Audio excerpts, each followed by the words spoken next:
Good morning, Hayom Yom, Yud Aleph Elul.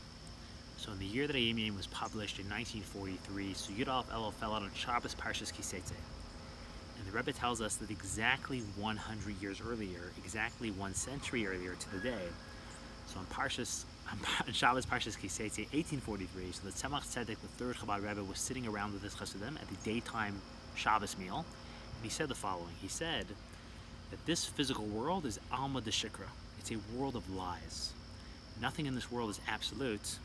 Nothing in this world is fully authentic or true. And therefore, nothing in this world is perfect. And therefore, even the good things in this world are tainted by a little bit of darkness, by a little bit of evil.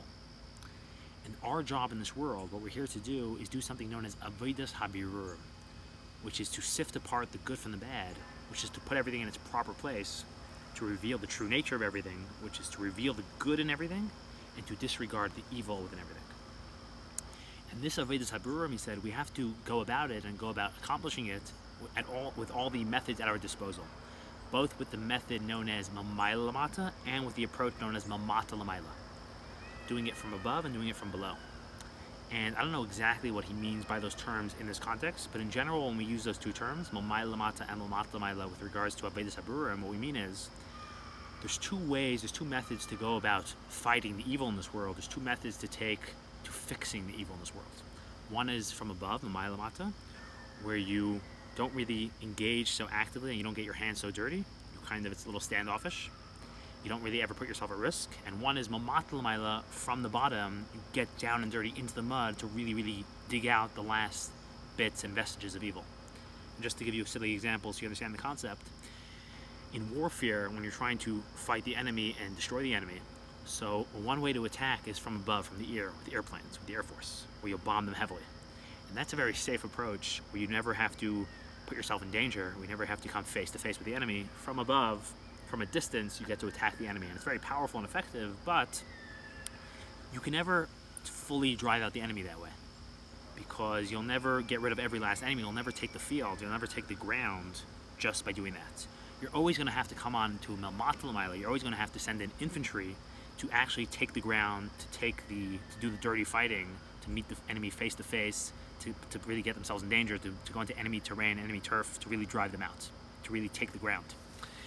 And in the same way, basically, it says that there was times in Jewish history, like in the times of Shlomo HaMelech, King Solomon, where King Shlomo HaMelech developed this and had this very powerful, personal magnetism, where he just sat in Israel, and without even actively engaging or fighting with the evil and wrongs of the world, it says the nations of the world were automatically and just drawn to him and attracted to him.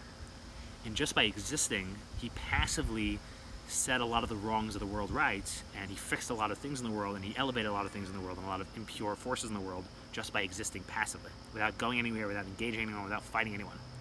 From above, he did it. It says that was very nice and very powerful and very effective, but that didn't finish the job.